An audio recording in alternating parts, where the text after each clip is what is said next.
Olá, seja bem-vindo à Conexão. Eu sou Bernardo Menezes e a gente agora vai falar de uma das maiores façanhas da ciência. Eu estou falando das vacinas, que fortaleceram a humanidade contra vírus e bactérias letais que em outros tempos dizimaram grandes populações. E agora, em plena pandemia, mais uma vez, a gente se volta para esse recurso tão precioso. Mas, apesar de todas as evidências históricas favoráveis à imunização em massa, há quem se deixe levar pela desinformação e até se recuse a ser vacinado.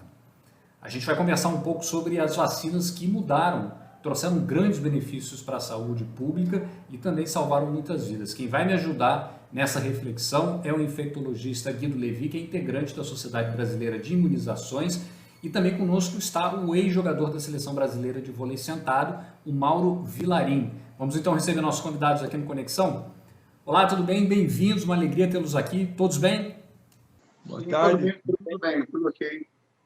Maravilha, isso aqui é importante, né? Bom, a gente está fazendo essa conversa agora aqui porque, claro, a gente está passando por um momento muito peculiar, né? A gente tem a vacina no horizonte, mas tem todo um debate em torno desse recurso. Eu queria começar perguntando para o doutor Guido, que é infectologista, como eu disse, queria perguntar para ele, quais foram as vacinas que o senhor considera assim que tiveram uma importância grande na nossa história? A gente está numa época em que a gente gosta de fazer umas listinhas, um top 10 de vacina, que facilita o entendimento das pessoas. Se o senhor pudesse fazer aí um top 10 das vacinas, quais o senhor apontaria? Você pediu 10, vamos tentar fazer por ordem cronológica, tá bom? Vamos lá. Vamos lá, começar com varíola, depois a amarela, depois a tríplice, difteria, tétano, coqueluche, depois a polio injetável e depois a polio oral, a Sabin, né? Depois nós tivemos a vacina de sarampo, cachumba e rubéola. Primeiro sarampo sozinha, depois sarampo, cachumba e rubéola. Depois nós tivemos as vacinas da meningite, que tiveram muita importância no passado, e quando nós tivemos a epidemia. E, mais recentemente, nós tivemos duas vacinas que, para as crianças, tiveram uma importância fundamental, que foram a de rotavírus e a vacina antipneumocócica conjugada, que vieram reduzir demais o índice de diarreias e mortes por diarreia, hospitalizações e mortes por diarreia, e também de pneumonias e de meningites por pneumococo. Então, essa cronologia, mais ou menos, não por ordem de importância, mas por ordem de aparecimento. Sem dúvida, mas eu me lembro quando eu era mais novo, indo no posto de saúde durante as campanhas de vacinação, campanhas nacionais de vacinação, para tomar vacina de sarampo, meningite. Lembro que eram filas enormes e as pessoas, de fato, iam entendendo a importância daquele gesto, né? O que representava, por exemplo, para um paciente ter um diagnóstico de difteria antes dessa vacina, por exemplo? Olha, no passado, a difteria era uma das vacinas que mais matava crianças no mundo. Uma das doenças, né, que mais matava. Eu escrevi um livro até sobre a vida de alguns compositores, e você veja o seguinte, por exemplo, um dos grandes compositores, que foi Gustav Mahler, ele ficou com muita pena de um amigo que perdeu 2 filhos com difteria em seguida. E esse amigo escreveu só um poema grande na vida, que era Canção para Crianças Mortas. E aí o Gustav Mahler decidiu musicar isso daqui. Enquanto ele musicava, morreu a filha dele de difteria. Quer dizer, era uma doença que era extremamente comum. Se você pega os relatos até 1700, 1800, a difteria era um terror. Quando eu fiz o curso de medicina tropical, em 1967, eu fui na enfermaria do pulmão de aço que tinha no Hospital das Clínicas, que era especializado então para as crianças que tinham tido pólio com lesão da musculatura respiratória.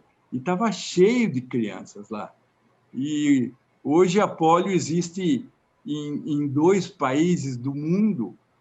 Quer dizer, hoje você não vê mais crianças com muletas, com pernas mecânicas, mancando, com sequelas mais graves ainda de pólio. Tem alguns casos ainda no Paquistão, e no resto do mundo você não vê mais pólio. É uma coisa que pode ser erradicada nos próximos anos também. O senhor fez um relato para mim que eu achei muito impressionante, que quando o senhor entrou numa unidade onde havia vários daqueles respiradores mecânicos antigos, né, os tais pulmões de aço, se a gente faz uma pesquisa na internet, a gente encontra fotos desse momento, dessa época, que são muito impressionantes, né, numa fase que nem aqueles ventiladores eram automáticos ainda, né, os médicos tinham que efetivamente ficar ali do lado do paciente o tempo inteiro fazendo ajudando com aquela respiração mecânica, né? Na verdade, depois apareceram os aparelhos automáticos, mas o que era mais dramático, eu diria, era que, principalmente essas crianças, né? Depois nós chegamos a ter também adultos, porque com uma doença, toda a parte de controle ventilatório melhorou, então não se morria sempre como criança, podia chegar até a idade adulta, mas quando a gente entrou lá naquela época de 67, 68, essas crianças percebiam o nosso desconforto. A gente se sentia muito mal de ver essas crianças que sabiam que nunca iam sair de dentro daquele aparelho. E essas crianças puxavam conversa com a gente, sorriam, brincavam com a gente para tirar o nosso desconforto. Então, era uma coisa muito emocionante, muito dramática, né? As fotos que a gente consegue recuperar dessa época são realmente muito impressionantes. A gente está vendo até algumas aqui ao longo do programa. Queria até fazer aqui uma provocação para o Dr. Guido, porque ele escreveu um livro exatamente falando sobre essa resistência que alguns segmentos têm, né, Dr. Guido, para tomar a vacina. Que conclusões o senhor chegou? Veja, acho que são vários fatores que influem nisso. O primeiro fator é realmente o desconhecimento, hoje em dia, da importância das vacinas. Isso que o Mauro estava falando. As pessoas não lembram da doença, não lembram da importância da vacina. E, em segundo lugar, existem muitas dificuldades de ordem prática, né? Eu tenho que levar no posto, mas por exemplo, eu sou uma mãe de família que cuido dos meus filhos, mas tenho que trabalhar. Quando eu trabalho, eu não posso levar no posto. Então, nós não facilitamos muito a vida das pessoas que têm necessidades especiais em relação a horários, a locomoção e assim por diante. Terceiro, tem um forte movimento anti-vacina que não tem nenhum tipo de base científica. Você pode refutar ponto por ponto com estudos científicos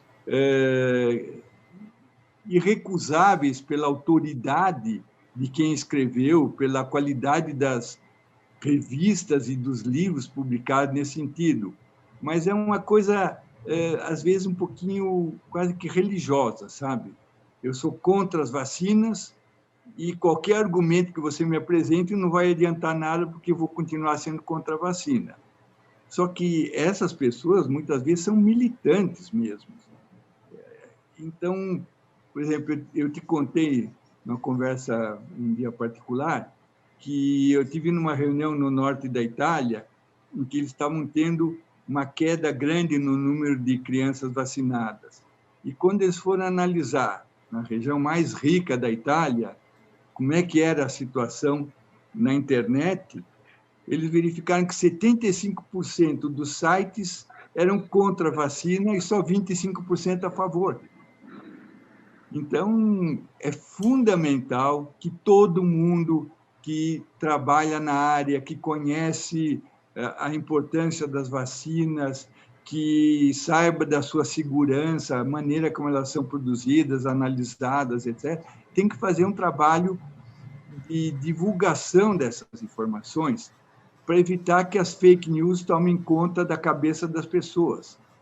Porque, senão, você vai ter um número enorme de pessoas que vão te telefonar, que nem eu recebo telefonema todos os dias, dizendo mas essa vacina vai implantar um chip no meu cérebro, mas eu vou, sabe, eu vou mudar minha personalidade, ou eu vou correr risco de vida porque eu estou tomando a vacina.